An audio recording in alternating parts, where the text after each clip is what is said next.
G'day my ginger loving elves. Today we're making one of my favourite festive treats, gingerbread truffles. But these just aren't balls of biscuit. I've got a hidden ingredient that takes them to the next level. No oven required, let's do it.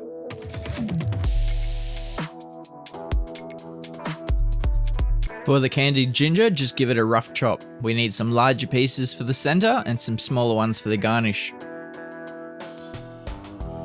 Now in a bowl we beat our softened cream cheese, molasses, ground ginger and cinnamon. The molasses gives it that deep authentic gingerbread flavour.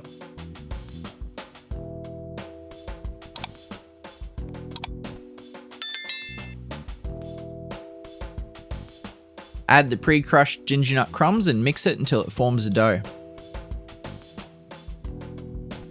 You can roll this now, but I prefer to wrap it up and chill it in the fridge overnight to let those flavours develop. So the next day, the dough is going to be very firm. If you try to roll it out now, it will crumble. The trick is to let it sit at room temperature for about 15 to 20 minutes, or warm it slightly in your hands. It needs to be malleable. Take a tablespoon of mixture, flatten it out, and place a cube of candied ginger right in the middle. Wrap the dough around it and roll it into a smooth ball. Do this for all of them, then pop them in the freezer for 15 minutes. This helps them hold their shape when we dip them.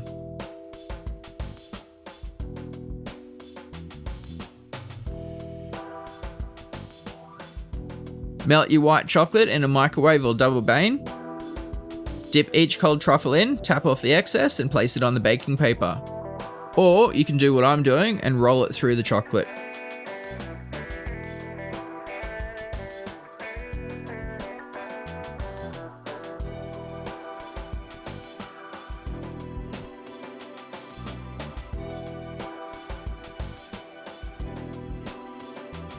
For the finish, I melt a little dark chocolate and drizzle it over the top for contrast.